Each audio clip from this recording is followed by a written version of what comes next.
lupa, dagat, hanggang himpapawid, lahat malaparaiso ang karanasan sa bansang Vietnam.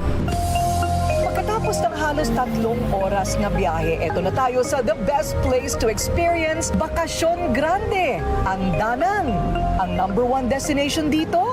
Saan pa ba kung hindi sa Bana Hills? Pero ang hindi dapat palagpasin ay ang pagsakay ng cable car. Ang main attraction sa pagbisita dito, walang iba kundi ang iconic Golden Bridge. Sapo ng higanting mga kamay ang fiberglass na daan.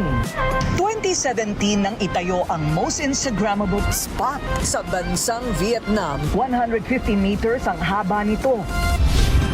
Buhay na buhay din ang nightlife. May mga restaurant at bar.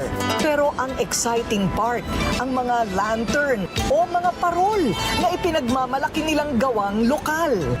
Ang pangunahing kabuhayan dito sa Hoi An, dito sa Vietnam, ay ang paggawa ng kanilang parol, Vietnamese style.